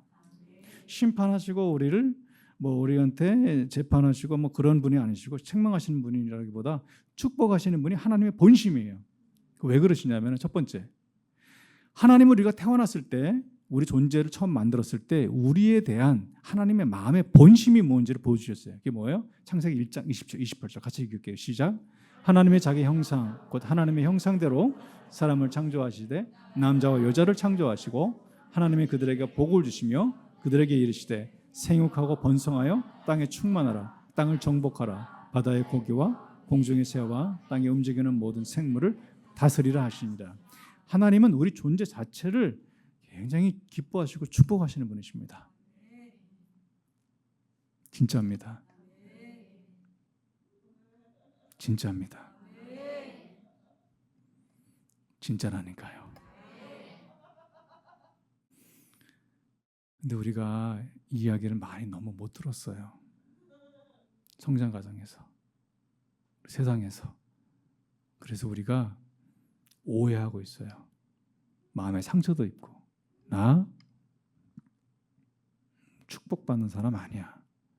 이렇게 모자라는 사람이야. 더 열심히 뭐 해야 돼. 이렇게 세상의 메시지예요. 근데 하나님은요, 태어나자마자 우리를 만드신 다음에 뭐 어떻게 뭘 더 해라 이런 말씀하신 게 아니고요, 축복하셨어요. 먼저 우리가 들어야 할 말은 축복입니다. 우리 아이들이 처음에 태어나면요, 그 아이들한테 먼저 걔들이 들어야 할 말은요, 축복입니다. 그리고 저와 여러분들이 이 세상에서 가장 먼저 하나님 앞에서 들어야 할 말은 축복입니다. 그리고 그렇게 말씀하셨어요. 근데 이 축복을 사탄이 훔쳐가기를 원해요. 이게 안타까운 일이에요. 그래서 축복을 많이 훔쳐가요. 그래서 우리가 축복 없이 사는 안타까운 모습으로 살아가요. 근데 여기서 우리가 사실 오늘 말씀을 보면서 하나님 날 축복하셨구나, 이것을 받아들여야 돼요. 안 믿겨진다고요? 그냥 사실이에요. 감정이 움직이든 안 움직이든 사실이에요. 그렇게 나를 만드셨어요. 축복하셨어요. 그리고 번성하고 생육하고 번성하고 땅에 충만하고 땅을 정복하라. 이게 축복의 표현이에요. 이 축복받은 사람은 어떻게 살지? 이렇게 살아요. 자, 여기 축복을 약간 풀어서 이렇게 한번 얘기를 해볼게요. 첫 번째, 같이 읽을까요? 번영하는 능력을 주는 것이 축복이에요. 우리가 누구한테 축복하잖아요. 그럴 때 목사님들이 축복한다고 축복기도 한다 그럴 때 무슨 신령한 무슨 뭐 어떤 능력이 아이한테 가가지고 막 그냥 그렇게 되는 걸로 생각하잖아요. 안 하나요? 아는가요? 예. 그리고 무슨 뭐 이상한 점집 같은 데 가가지고 뭐 축복 뭐 그렇게 하면 무슨 그렇게 생각하잖아요. 이게 우리가 옛날 조상들이 하도 많이 그래가지고 그렇게 익숙해져 있는데요. 그게 아닙니다. 축복은 번영하는 능력을 주는 거예요. 하나님께서 우리한테 축복의 말씀하셨잖아요. 우리 번영할 수 있는 능력을 막 주셨어요. 두 번째, 같이 읽을까요? 시작. 경제적인 번영을 포함해 번성하며 성공하며 건강하고 즐겁고 만족시키는 인생을 사는 거예요. 약간 말을 좀 풀어서 얘기한 건데요. 우리가 좀 알아듣기 쉽게 경제적인 번영도 포함해요. 그러면 가난하게 살아야 되느냐? 가난이 미덕이냐? 가난한 미덕이라고 하는 말은 성경에 없어요. 그러니까 하나님 말씀이 아닌 것은 믿지 않으시면 돼요. 아시겠죠? 가난은 미덕이 아닙니다. 하나님은 우리를 가난하게 하려고 창조하신 존재가 아닙니다. 번성하라고, 충만하라고 창조하셨습니다. 그러니 가난은 아니에요. 원래 하나님 의도가. 그러면 근데 이제 목사, 선교사님 들이 너는 좀 가난하게 사셔야 되죠, 그죠? 그죠? 목사나 선교사들은 가난하게 사셔야 되죠. 예. 그러면 축복이 없는 건데 이것도 좀 내려놓으셔야 돼요. 가난하고 부자, 이 사도 바울은 별로 의미가 없다고 그랬어요. 가난하든 부유하든 다 살 수 있어요, 그죠? 그게 아니고요. 우리가 번영을 포함해서 경제적인 것을 포함해서 성공하며 내 삶에, 성공이라는 게 뭐예요? 하나님이 나를 창조하신 건 목적, 그것을 충만하게 이루어 드리면서 만족하며 사는 거예요. 내가 왜 태어났지? 나는 무슨 일을 어떤 목적이 있지? 이거를 이루어 드리는 게 성공입니다. 그러면서 그 속에서 즐겁고 만족하는 인생을 사는 거예요. 넘어주세요. 그리고 이제 이게 축복인데요. 이게 축복인데 우리 삶 속에서 축복이 또 이제 한 단계 레벨도 올라가요. 이게 뭐냐면 내가 축복된 존재가 되는 거예요. 다른 사람에게, 다른 존재에게. 이게 이제 창세기 12장 3절 말씀 같이 읽겠습니다. 너를 축복하는 자에게는 내가 복을 내리고 너를 저주하는 자에게는 내가 저주하리니 땅의 모든 족속이 너로 말미암아 복을 얻을 것이라. 그러니까 땅의 모든 족속이 나로 말미암아 복을 얻게 되는 거예요. 이게 우리의 어떤 소명이라고 할 수 있어요. 축복의 소명. 이게 우리의 삶이에요. 존재 목적이에요. 이것이 다양한 모습으로 나타나죠. 어떤 분은 예술계에서, 경제계에서 이 세상의 공의와 가난한 사람들, 어려운 처한 사람들을 돕는 뭐 일이 될 수도 있고, 뭐 예술계에서 할 수도 있고, 저는 이제 어떤 복음이 들어가지 않은 선교지에서 이제 하나님의 나라를 가져오게 하기 위해서 이렇게 살아가는 거. 넘겨주세요. 다양한 모습으로 될 수 있어요. 자, 그런데 이제 거의 마지막인데요. 이제 우리가 이렇게 살면서 현실 속에서 어려움이 와요. 어려움이 와요. 굉장히 중요한 거예요. 어려움이 올 때 내가 어떻게 해야 되는지, 어려움이 올 때 그 어려움 때문에 하나님하고 멀어지는 게 아니고 하나님하고 더 가까워지고 그러려면 이거 굉장히 중요한 말씀이에요. 진짜 복된 것은 하나님하고 가까이 지내는 건데, 이거 보세요. 시편 73편 28절 말씀 같이 읽어볼게요. 시작. 하나님께 가까이함이 내게 복이라. 내가 주 여호와를 나의 피난처로 삼아 주의 모든 행사를 전파하리이다. 제가 이 말씀을 계속 적용하고 있어요. 저한테.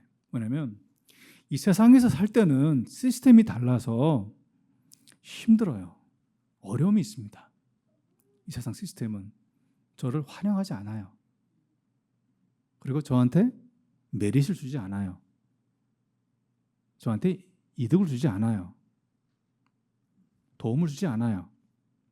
저를 종으로 삼고 싶어 하는 거지, 세상에 나가면 경쟁 속에서 힘들어요. 그리고 어려움을 주는 사람들 참 많아요. 저한테 이권을 챙길 사람들이 있지 이권을 줄 사람은 없어요. 이게 세상이잖아요. 그렇잖아요. 그죠? 교회는 좀 다르죠. 교회는 서로 섬기는 거잖아요. 이권을 주는 거예요. 근데 세상은 안 그래요. 그러다 보니까 고난이 있습니다. 어려움이 있습니다. 그럴 때 어떻게 해야 되느냐고요. 그때 하나님이 왜 안 도와주셨어요? 이런 마음도 들겠지만 여기 보시면요, 이 말씀에 그럴 때 여호와를 나의 피난처로 삼아, 이거를 해야 돼요. 이 세상에서 하나님 보호해 주시는 게 참 많습니다. 우리를 많이 보호해 주세요. 공급해 주시고. 그런데 가끔 하나님이 보호해 주시지 않는 것 같은 어려움을 겪을 때가 있습니다. 그럴 때 우리가 어떻게 되느냐? 왜 그걸 허용하느냐? 골탕 먹이시려고 어려움을 주느냐? 이게 아닙니다. 왜 그러시느냐? 다음에 나와요. 이 구절 그대로 주의 모든 행사를 전파하리이다. 이게 무슨 말씀이에요? 하나님은 뭔가 우리에게 선물을 주시길 원하시는 거예요. 하나님 자신에 대해서 알려주시고 싶고 뭔가 하나님 축복을 주길 원하시는 거예요. 그런데 그걸 어떻게 주시느냐 하면 어려움이 와요. 어려움이 올 때 있어요. 그때 하나님을 피난처로 삼으면 어떤 일이 일어나냐면은 하나님이 그 어려움 속에서 나를 어떻게 도우시고 하나님이 어떤 분이시고 어떻게 사랑하시는지 어떻게 나를 축복하시는지가 경험이 돼요. 왜냐면 여러분 피난처로 삼는 과정에서 하나님 기도하잖아요. 하나님 도와주세요. 하나님 의지합니다. 그러면서 하나님께 시각이 간단 말이에요. 그러면 하나님이 나를 도와주세요. 나를 건져주세요. 그 과정을 내가 경험한단 말입니다. 경험하면서 하나님을 경험하고 알게 되는 거예요. 하나님의 축복을 알게 되는 거예요. 한 단계 레벨 더 업되면서 하나님을 알게 되는 거예요. 그 일을 내가 전파하리이다. 이 고백입니다. 시편 기자는. 근데 피난처로 삼지 않으면 그 주의 행사, 다시 말해 주님이 하신 일을 내 삶 속에서 경험을 못하는 거예요. 그러니까 피난처로 반드시 하나님을 삼아야 돼요. 어려울 때. 그런 축복을 위해서 하나님이 주신 가장된 축복이다. 이렇게 생각하시고요. 절대 우리 어려움 주시면서 골탕 먹이시길 좋아하시는 분 아니십니다.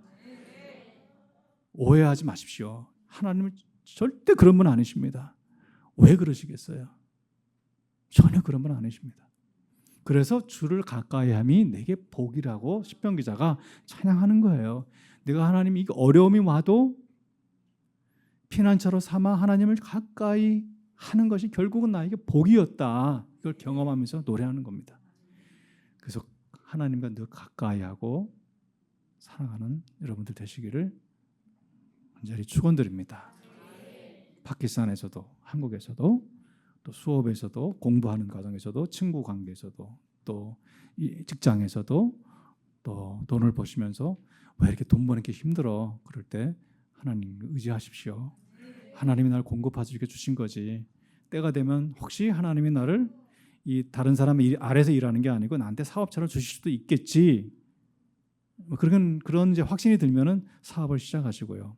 서로 그런 이제 경험, 하나님을 경험했던 얘기를 그 어려움 속에서 하나님 의지했더니 이렇게 하나님 도우셨다. 나누시면서 서로 격려가 되시고 힘이 돼 주시고 그렇게 하시면 너무나 아름다운 공동체가 될 줄로 믿습니다. 여러분, 이제 말씀을 마쳐야 될 것 같아요. 제가 제 손자 이름이 원래는 축복이었어요. 축복. 이름을 짓기 전에. 근데 지금은 루아라고 이름을 졌는데 그 축복이 이 세상에 들어오면서 제가 하나님께서 저에게 주신 게 가르치시는 게 많아요. 뭐냐면은 할아버지로서 내가 할아버지 역할이 뭔가 했더니 할아버지 역할은 하나님께서 이 아이를 축복하시는데 그 축복의 통로가 되는 거예요. 축복의 통로. 근데 축복이 뭐냐? 축복은 두 가지예요. 요약을 해서 말씀드리면은 하나님께서 이 아이를 어떻게 보시느냐 그겁니다. 그거를 말해주는 거예요. 너는 하나님이 이 우주 온 우주보다도 더 사랑하는 존재다. 사실이거든요. 온 우주보다도 예수님이 더 소중하잖아요. 근데 예수님이 날 위해 죽으셨잖아요. 소중하니까 죽으신 거거든요. 소중한 존재예요. 넌 사랑받는 존재다. 정체성을 얘기해 주는 거예요. 그거를 선포해 주는 거 말해 주는 게 축복입니다.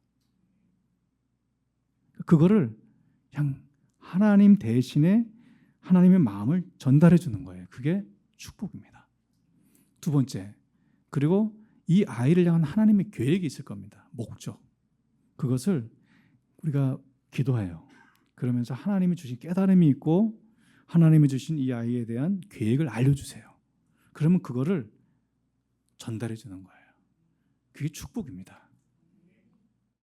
축복은 무슨 신비한 무슨 그 점집에서 하는 그런 게 아니고요. 이상한 신비적인 무슨 예언 뭐 그런 게 아니고 부모님들이 자녀들을 위해서 기도하면서 받은 이 아이가 하나님이 어떤 아이로 지었는지 하나님의 마음이 뭔지 그거를 부모는 깨달아야 돼요. 그리고 이 아이를 향한 하나님의 계획이 뭔지를 그거 느낄 때마다 아이에게 말해주는 거예요. 시시때때로 말해주는 겁니다. 특별히 태아 때부터 자랄 인생 전체에 걸쳐서 계속 말해주는 거예요. 근데 자녀들은요 이거에 굉장히 목말라 있습니다. 우리 윗세대 다시 말하면 6.25 이 분들 세대는요 생존이 삶의 키워드였어요. 키워드. 생존하기 위해서 살았어요. 축복은커녕 사는 게 그냥 다행인 거죠. 그러니 하나님이 주신 축복 이런 거를 전달받을 수 있는 겨를이 없었어요. 전쟁터였는데요. 부모님이 얘야 잠깐 앉아봐라. 내가 축복한다. 아버지 지금 저기 공산당이 밀려와요. 빨리 도망가야 돼요. 그러면 그걸 할 시간이 없는 거예요. 그러니까 기도도 맨날 교회에서 기도도 하나님 살려주세요. 먹을 거 주세요. 살 길을 열어주세요. 이런 기도를 했단 말이죠. 생존. 근데 알아요.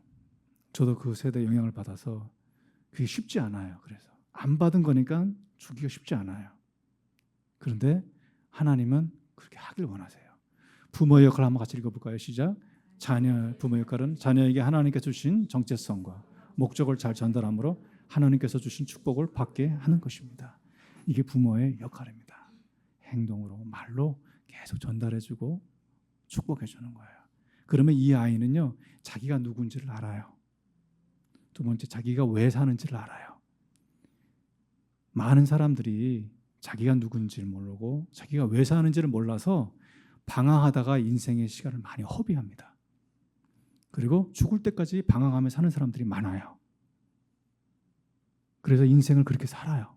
근데 이 아이는 태어나자마자, 아니 뱃속에서부터 그거를 알고 태어나는 거예요. 그럼 얼마나 파워풀하게 살겠어요. 이게 부모가 자녀에게 줄 수 있는 가장 큰 축복이고 사랑입니다. 혹시 나는 못 받았다. 부모인데 할아버지가 됐는데 나는 못 받았다.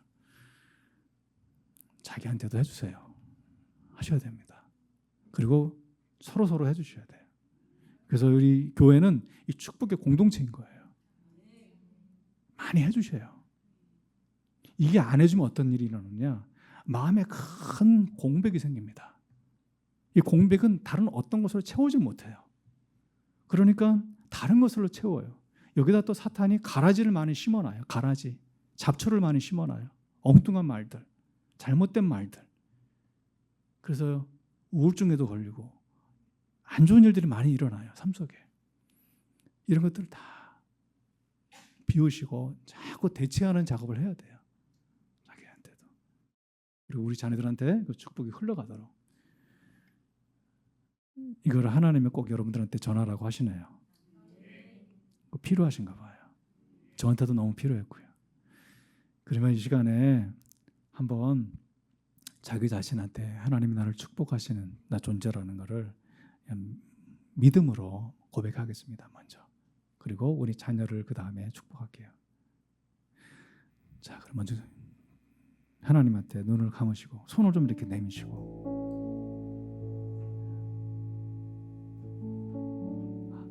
하나님이 여러분을 얼마나 축복하시는지 받아들이세요. 하나님 말씀하시기를 내가 너를 얼마나 사랑하는지 모른다. 내가 온 세상을 주고도 너를 바꾸지 못할 그렇게 소중한 존재야. 내가 너를 창조하고 만들었을 때 너의 몸짓 하나, 너의 눈빛, 심지어는 너가 낑낑대고 울고 그 모습도 나에게는 너무 소중하고 사랑스러웠다. 그만큼 내가 너를 사랑한다. 너는 축복을 받기 위해서 내가 창조했어. 내가 너를 축복한다. 아무것도 하기 이전에 난 너를 이미 축복했다. 그러니 내 축복을 받으라. 아멘. 아멘. 아멘. 아멘. 이제는 자녀들을 축복하겠습니다. 하나님 저희 자녀들을 축복합니다. 축복합니다. 축복합니다. 우리 자녀는 너무 소중한 존재입니다. 하나님이 너무 사랑하셔서 이 땅에 가장 소중한 선물로 보내셨습니다. 태어나기 전에 하나님이 품으셨던 그 아름다운 놀라운 생각과 계획들, 하나님 그 계획과 생각들이 이 아이에게 전달되어졌으면 좋겠어요. 하나님 부모로서 그걸 충분히 전하지 못한 것 때문에 죄송합니다. 하나님 때로는 혼란스러워서 자녀들한테 하나님이 주신 축복이 아닌 다른 것을 전한 것 죄송합니다. 회개합니다. 용서해 주십시오. 하나님 그리고 그 잘못된 것들을 그 아이의 마음에서 좀 이제는 하나님 걷어가 주십시오. 그리고 하나님이 주신 그 축복의 말, 그 아이가 과연 어떤 아이인지 이 아이가 어떻게 하나님의 삶을 살아갈지, 하나님의 목적이 무엇인지, 아름다운 그 계획이 무엇인지 하나님 풍성히 좀 듣게 해주십시오. 채워주십시오. 하나님, 이 자녀의 마음속에 있는 사탄이 심어진 가라지들을 예수님의 이름으로 거절하며 이 가라지들을 예수님의 이름으로 명령하노니 떠나갈지어다, 떠나갈지어다, 정결케 될지어다. 이 아이의 마음에는 하나님의 주신 축복의 말로 가득 차게 해주시옵소서. 하나님의 주신 정체성으로 충만하게 해주십시오. 하나님의 주신 그 아름다운 목적대로 살아가는 복된 인생 되게 해주시옵소서. 축복합니다. 축복합니다. 축복합니다. 축복합니다. 예수님의 이름으로 기도합니다. 아멘.